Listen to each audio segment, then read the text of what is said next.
नमस्ते दोस्तों। और आज हम तीन स्मॉल कैप स्टॉक्स देखने वाले हैं जो हम अभी इमीडिएटली खरीद सकते हैं और करीबन 15 से 20% का प्रॉफिट यहां पर आ सकता है अगर हम ध्यान से चार्ट को समझे और अगर हम हमारा टेक्निकल एनालिसिस यूज करें प्राइस एक्शन के टूल से। एग्जैक्ट जो हमारे यहां पर हम देख पा रहे हैं काफी सारी लेवल्स यहां पर है, सपोर्ट और रेजिस्टेंस की, रेजिस्टेंसेस और सपोर्ट का ये जो कॉम्बिनेशन है यहां से हमें एग्जैक्ट एंट्री प्राइस, एग्जैक्ट हमारा जो स्टॉप लॉस है और साथ ही में जो हमारा टारगेट है, ये सब चीजें हम देखेंगे इन तीनों स्मॉल कैप कंपनीज में। और हम जानते हैं स्मॉल कैप्स में बहुत ज्यादा रैपिड मूव्स आती है। यूजुअली तो वो बहुत स्लो चलते हैं लेकिन जब मूव्स आती है तो बहुत रैपिड आती है। तो ये तीन स्टॉक्स यहां पर देखेंगे और पहला स्टॉक जो हम स्टडी के लिए लेंगे वो है प्री कैम का।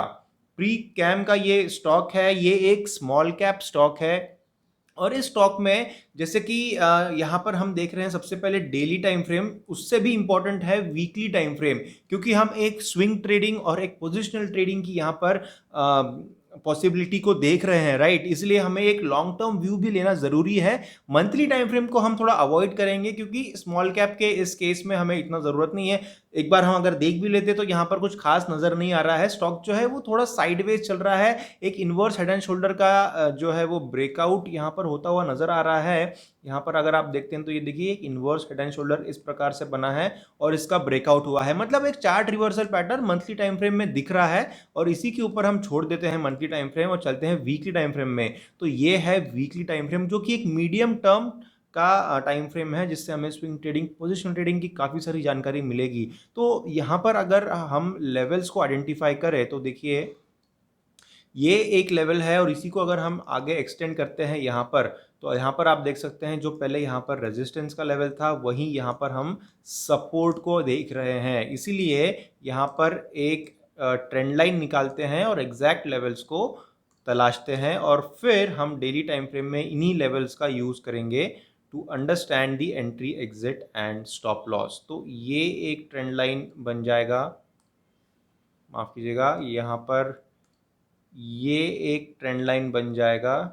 तो ये 50.8 के ऊपर में है, यानी हम इसको राउंड ऑफ अगर कर लेते हैं तो 51 के ऊपर में ये लेवल है। और यहाँ पर हम देख पा रहे हैं कि प्राइस ने सपोर्ट लिया है। ये 2019 की बात है फ्रेंड्स, यहाँ पर हम 2019 में है, यहाँ पर हम 2020 में है और अभी हम लेटेस्ट प्राइस जो है वो 2021 का दिख रहे हैं। यानी 3 या 2 साल से आप समझ सकते हैं, यहाँ पर 2 ढाई सालों से ये जो 51 का लेवल है ये एक क्रूशल रोल प्ले कर रहा है इस स्टॉक में, प्रीकैम के।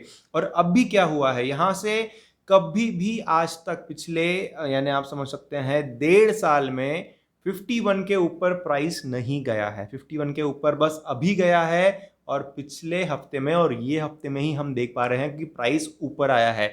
मतलब ये 1.5 ईयर्स का एक बहुत ही इंपॉर्टेंट ब्रेकआउट हम देख रहे हैं, राइट। जब हम इतने बड़े टाइम पीरियड का अगर ब्रेकआउट देखते हैं तो ऑब्वियसली इसमें काफ़ी सारा पोटेंशियल है जो हमें समझना चाहिए और जिसको हम यहाँ पर देखेंगे।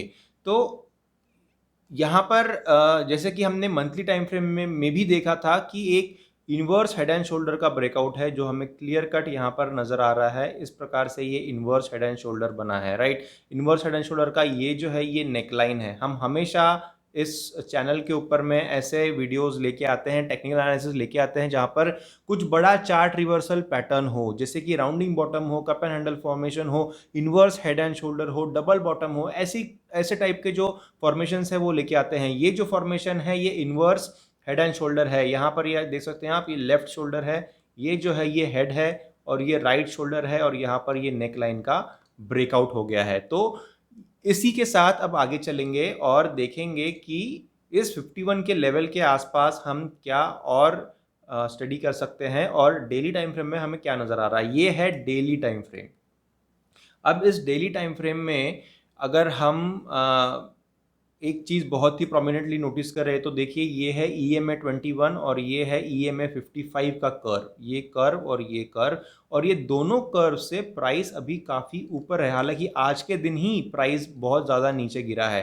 क्योंकि कल का क्लोजिंग जो है वो इस लेवल पे था 60 पे कल का क्लोजिंग है, और आज का क्लोजिंग जो है वो 55 पे ऊपर है। और ये जो लेवल है इस कर्व का जो लेवल है यानी EMA 21 का वो 50 पे है, और यहाँ पर करीबन 46 पे है। तो इससे हम क्या समझ सकते हैं कि ये जो इतना बड़ा डिफरेंस है इसके EMA यानी इसके एवरेज वैल्यू में और इसकी एग्जैक्ट वैल्यू में, उससे पता चलता है कि प्राइस काफ़ी ज़्यादा ओवर एक्सटेंडेड है। ओवर एक्सटेंडेड रहना यानी प्राइस अभी रिट्रेसमेंट दिखा रहा है, थोड़ा सा पुल बैक दिखा रहा है, राइट। तो अभी इस सिचुएशन में हम, अगर आप रेगुलर व्यूअर है तो आप जानते ही होंगे कि हम फिबोनाची टूल का यूज कर लेते हैं और वहां से समझते हैं कि किस प्रकार से जो ये इम्पल्सिव वेव चली है इसका कहाँ तक नीचे पुल बैक हो सकता है। तो ये है हमारी इम्पल्सिव वेव।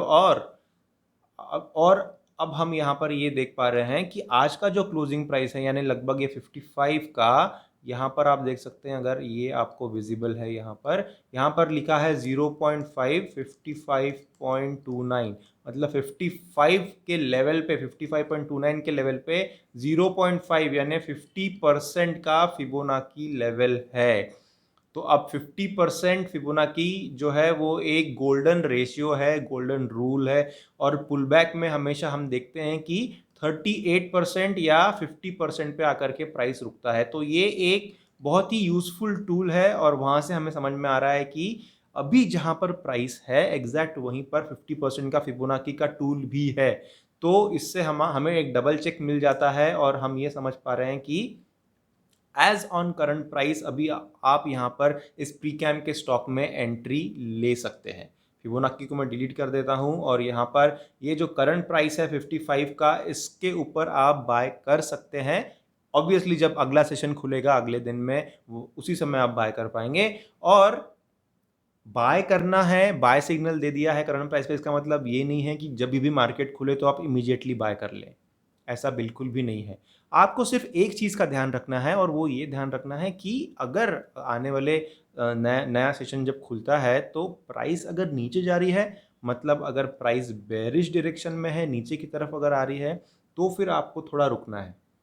आपको बाय कब करना है? जब आपको एक तो साइड में जाता हुआ दिखे प्राइस, या प्राइस थोड़ा सा ऊपर जाता हुआ दिखे। अब ऊपर जाता हुआ दिख रहा है, इसका मतलब ये नहीं कि प्राइस बहुत ऊपर चले जाएगा फिर आप बाय करके क्या करेंगे, ऐसा नहीं है। आपको थोड़ा सा इंडिकेशन मिलना चाहिए कि हाँ, प्राइस की जो डायरेक्शन है वो ऊपर की तरफ जा रही है।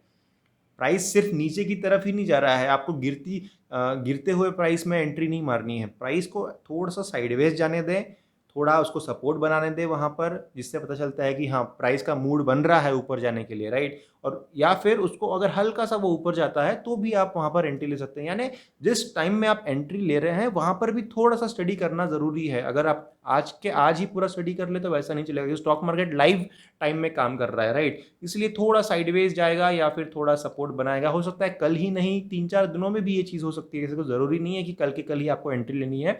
आप वॉच करते रहे, 2-3 दिनों में यहाँ पर अच्छी अपॉर्चुनिटी मिलेगी। और अब अगर आप यहाँ पर एंट्री लेते हैं तो फिर आपका टारगेट जो है वो ऑब्वियसली आपका ये जो स्विंग हाई है ये रहेगा, राइट। स्विंग हाई आप लगभग शेडोज़ को अगर पकड़ते हैं तो भी 63-64 के ऊपर में है, तो ये आपका टारगेट बन जाता है। और आपका स्टॉप लॉस जो है वो इस लेवल से डिफाइन होगा। अब हमें ये देखना पड़ेगा कि क्या रिस्क रिवॉर्ड रेशियो जो है वो इंटैक्ट है। तो ये जो लेवल है दिस इज़ एट अराउंड 52 समझ सकते हैं इसको, लगभग 51 के आसपास है, 51 समझ लेते हैं, राइट। तो अब अगर हम इसको कैलकुलेट करते हैं कि अगर आप समझ लीजिए 55 पे है, थोड़ा ऊपर जाने के बाद यानी 56-57 पे अगर एंट्री लेते हैं, और अगर 63 पे अगर आप इसको सेल करने का डिसाइड करते हैं, मतलब कुछ इस लेवल पे, तो करीबन 12% का ये एक प्रॉफिट होता हुआ नज़र, 12-13% का प्रॉफिट होता हुआ नज़र आ रहा है। लेकिन अगर आप स्टॉप लॉस देखेंगे तो शायद ये ज़्यादा हो जाएगा, तो हमें थोड़ा चेंज करना पड़ेगा। तो अगर आप 56-57 पे लगाते हैं तो ये नीचे की तरफ 9% का स्टॉप लॉस होता है, तो ये गलत हो जाएगा। इस प्रकार से आप स्टॉप लॉस लगाएंगे तो रिस्क रिवॉर्ड रेशियो फेवरेबल नहीं रहेगा। इसलिए अगर आप 12% की बात कर रहे हैं तो करीबन 6% के आसपास आप स्टॉप लॉस रखिए। 53 के आसपास स्टॉप लॉस रख सकते हैं। डिपेंड करता है उस दिन में किस प्रकार से प्राइस मूवमेंट होती है, उस पे भी डिपेंड करता है कि आप स्टॉप लॉस और टारगेट को किस प्रकार से चेंज करते हैं। तो ये प्रीकैम का स्टॉक ओवरऑल अगर बात की जाए तो ये बहुत ही ज़्यादा बुलिश है। मतलब ब्रेकआउट तो हुआ ही है, बहुत सालों के बाद में ब्रेकआउट हुआ है।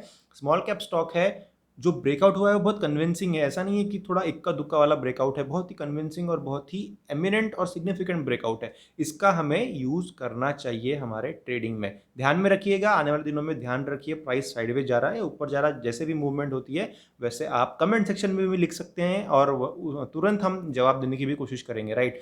तो प्रीकैम का ये स्टॉक हो गया। अब हम बात करते हैं हमारे दूसरे स्टॉक की, जो है एनसीसी। एनसीसी का ये स्टॉक है, ये स्मॉल कैप स्टॉक नहीं है दोस्तों, ये मिड कैप में आता है मार्केट कैप के हिसाब से। स्टिल हमने इसको इस वीडियो में इंक्लूड किया है।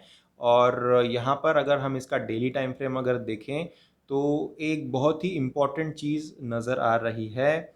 वेल ठीक है, उसको हम थोड़ा होल्ड करते हैं, उसको बाद में डिस्कस करते हैं। वीकली टाइम फ्रेम को एक बार ध्यान दे देते हैं। वीकली टाइम फ्रेम में हम क्या देख पा रहे हैं, बहुत ही इंटरेस्टिंग चीज़ यहाँ पर भी नज़र आ रही है एक्चुअली। तो वीकली टाइम फ्रेम में ये एक लेवल है जिसका कि ब्रेकआउट यहाँ पर हुआ है। कुछ हफ्तों पहले, यानी कुछ 3-4 महीने पहले हम देख पा रहे हैं कि ये ब्रेकआउट हुआ है। और उसके बाद में ये ब्रेकआउट होने के बाद में देखिए क्या हुआ है। हम हमेशा बात करते हैं कि जब भी ब्रेकआउट होता है तो प्राइस नीचे आके एक बार रीटेस्ट करता है और फिर प्राइस ऊपर जाता है इस तरीके से। और यही चीज़ यहाँ पर भी हुई, इसको हम ट्रेंड लाइन से मार्क कर लेंगे। तो ये ट्रेंड लाइन मैंने निकाली है इस पोजीशन से इस पोजीशन तक। और इस ट्रेंड लाइन की खासियत देखिए, यहाँ पर हम देख पा रहे हैं कि यहाँ पर सपोर्ट है, प्राइस इसके नीचे नहीं जा पाया। फिर से यहाँ पर जो है रेजिस्टेंस है, प्राइस इसके ऊपर नहीं जा पाया।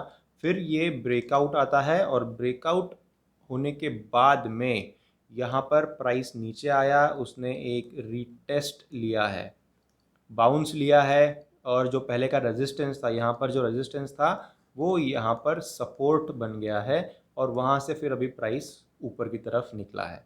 तो ये जो ब्रेकआउट है ये बहुत ही इम्पॉर्टेंट है और जो हम हमेशा डिस्कस करते हैं इस चैनल पे, जो रीटेस्ट होता है ब्रेकआउट का, उसी पैरामीटर्स में हमें नज़र आ रहा है कि ये एनसीसी का भी स्टॉक है, राइट। तो वीकली टाइम फ्रेम तो हमें ये बता रहा है कि ब्रेकआउट काफ़ी कन्विंसिंग है और अच्छा है, पैरामीटर्स में नज़र आ रहा है। चलते हैं और देखते हैं इसका डेली टाइम फ्रेम। ये है डेली टाइम फ्रेम। अब डेली टाइम फ्रेम में आपको क्या यूज़ करना है और कैसे आप इसमें एंट्री कर सकते हैं, उससे पहले जो चीज़ हम डिस्कस करने वाले थे, देखिए एक कप एंड हैंडल फॉर्मेशन या फिर एक हैंडल एंड कप फॉर्मेशन यहाँ पर बनता हुआ नज़र आ रहा है, जिसका कि ये ऊपर वाला लेवल जो है ये रेजिस्टेंस है या फिर लीड है या फिर जो भी आप इसको कहना चाहिए, रेजिस्टेंस है, राइट। तो ये हैंडल एंड कप है एक्चुअली। यहाँ पर आप हैंडल देख रहे हैं और यहाँ पर आप कप देख रहे हैं। कप एंड हैंडल होता है उल्टा, इस प्रकार से जब होता है तो कप एंड हैंडल कहते हैं, जो कि एक मतलब उसी को डिफाइन किया गया है टेक्निकल एनालिसिस में। लेकिन यहाँ पर हम क्योंकि कुछ अलग देख रहे हैं तो ऐसा नहीं है कि वो भी कुछ मैसेज कन्वे नहीं करता, वो भी कुछ ना कुछ मैसेज कन्वे करता है। हैंडल एंड कप भी अगर बनता है तो मैसेज कन्वे होता है और मैसेज ये कन्वे होता है कि प्राइस अभी ऊपर की तरफ, जो उसका लीड है उसकी तरफ अप्रोच करेगा। तो इसके लिए एक ट्रेंड लाइन निकाल लेंगे हम और ट्रेंड लाइंस निकाल के एग्जैक्ट जो लेवल है रेजिस्टेंस का उसको मार्क कर लेंगे। तो ये मेरे ख्याल से ये लेवल जो बन रही है, ये मुझे लगता है कि इस कप एंड हैंडल या हैंडल एंड कप का जो रेजिस्टेंस है वो रहेगा। And this level is at 95। अब 95 पे है और करंट प्राइस यहाँ पर कितने पे है, 87 पे है। 87 से 95 का ये जो सफ़र है ये प्राइस यहाँ पर तय करेगा। इसकी बहुत ज़्यादा प्रोबेबिलिटी है। ऑब्वियसली स्टॉक मार्केट्स में 100% से तो हम नहीं कह सकते कोई भी चीज़, लेकिन हम यहाँ पर एक हाई प्रोबेबिलिटी की बात कर रहे हैं। हाई प्रोबेबिलिटी जो है वो ये बता रहा है, हाई प्रोबेबिलिटी जो है वो ये बता रहा है कि 87 से 95 का ये जो सफ़र है ये प्राइस तय कर सकता है। और अगर ये होता है तो फिर हमें कितना प्रॉफिट होगा वो भी एक बार देख लेते हैं। अगर ये होता है तो करीबन 8.57 का प्रॉफिट हो रहा है और हो सकता है वहाँ से ब्रेकआउट भी दे, क्योंकि ये स्टेप वाइज पैटर्न में चल रहा है प्राइस। क्योंकि यहाँ पर देखिए आप, ये एक बॉक्स बना, साइडवेज चला प्राइस, राइट। उसके बाद में ये ऊपर गया प्राइस और ये अब ये बॉक्स बन रहा है, यहाँ पर साइडवेज जा रहा है प्राइस। तो ये ब्रेकआउट जो है ये भी हो सकता है।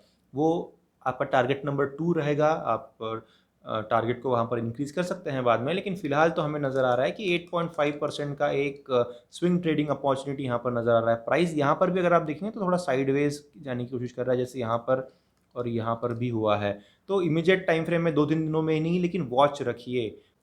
तो आप इस एनसीसी के स्टॉक में एंट्री ले सकते हैं एज ऑन करंट प्राइस। फिर से वही चीज़ को रिपीट करूंगा कि एंट्री अगर लेना है करंट प्राइस में, इसका मतलब नहीं है कि जब सेशन खुले तो आप इमीडिएटली बाय कर ले।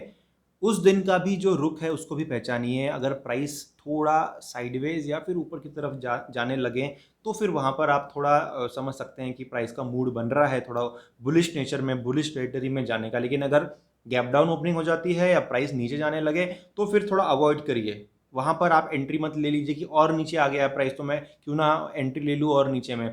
नीचे आने के बाद भी थोड़ा साइडवेज जाएगा। अगर नीचे आता है तो हमें वो सपोर्ट देखना है, हमें वो लेवल देखना है जहाँ पर आकर के प्राइस बाउंस लेगा और ऊपर जाएगा। तो गिरते हुए स्टॉक में एंट्री लेना मैं तो पसंद नहीं करता। अगर आपको वो फेवरेबल लगता है तो आप कर सकते हैं, लेकिन मैं हमेशा ये कोशिश करता हूँ कि जब प्राइस गिरता है तो उसको एक बेस फॉर्म होने दें। जो यानी गहमा गहमी में कोई भी चीज़ ना करे। प्राइस अगर आकर ये बेस बना लेता है उसके बाद काफ़ी समय देता है आपको और साइडवेज जाता है, थोड़ा ऊपर जाता है, काफ़ी समय मिलता है। ऐसा नहीं है कि नीचे आ रहा है तो फोमो में आ जाए, फियर ऑफ मिसिंग आउट में नहीं आना है। काफ़ी समय मिलता है, आप एंट्री थोड़ा सा लेट भी ले सकते हैं। 2-3% कम कमाएंगे, लेकिन अगर श्योरिटी के साथ में कमाएंगे तो फिर ज़्यादा लंबा लास्ट कर पाएंगे स्टॉक मार्केट्स में। या फिर स्टॉक मार्केट्स का जो करियर है वो बहुत जल्दी खत्म हो सकता है, कैपिटल जो है वो बहुत जल्दी इरोड हो सकता है और स्टॉक मार्केट के बाहर लोग जाते हैं। हमने काफ़ी सारे ऐसे एग्जाम्पल्स देखे। इसलिए थोड़ा कम भी अगर मिलता है तो भी चलेगा, लेकिन श्योरिटी के साथ में ले। हाई प्रोबेबिलिटी को पहचानिए। स्टॉक अगर नीचे आ रहा है तो उसको ना एंट्री ले, थोड़ा साइडवेज जाने दें। थोड़ा साइडवेज जाता ही है वो, हमेशा ऐसा स्पाइक्स में नहीं चलता है स्टॉक मार्केट, थोड़ा कर्व पैटर्न्स में चलता है, राइट। इसलिए अगर नीचे आएगा साइड चलेगा, थोड़ा ऊपर जाएगा, उस पोजीशन में आपको कहीं ना कहीं वहाँ पर एंट्री लेनी है। तो विद दैट हमने चार्ट के ऊपर तो समझ लिया है, टारगेट की भी बात कर ली है। स्टॉप लॉस जो है वो रिस्क रिवॉर्ड रेशियो के हिसाब से आप रख सकते हैं। 2:1 का रिस्क रिवॉर्ड रेशियो हमेशा रखें। पोजीशन साइजिंग का तो खास ध्यान देना ही है। 2% से ज़्यादा रिस्क नहीं करना है कोई भी एक ट्रेड के ऊपर। पोजीशन साइजिंग के ऊपर हमने एक बात की है प्रीवियसली वीडियोस में, दूसरे प्लेलिस्ट में आपको वीडियो भी मिल जाएगी, तो उसको भी देख लीजिए एक बार। बाकी भी स्टॉक्स जो हमने एनालाइज किए हैं, कल हमने बिटकॉइन की बात की थी, क्यों बिटकॉइन इतना गिर रहा है, इलॉन मस्क का उससे क्या रिलेशन है और इलॉन मस्क ने क्या ट्वीट किया जिसके चलते हुए प्राइस फिर से ऊपर गई। ये वीडियो भी अवेलेबल है, कल का ही वीडियो है। दूसरा प्लेलिस्ट है क्रिप्टो नाम से, उसके अंदर आपको क्रिप्टो के रिलेटेड सारी जानकारी मिलेगी। उस वीडियो को भी देखिए, बहुत इंटरेस्टिंग चीज़ें हो रही है क्रिप्टो करेंसीज में भी। So thank you for giving your valuable time and listening till the very end, and I'll be seeing you again.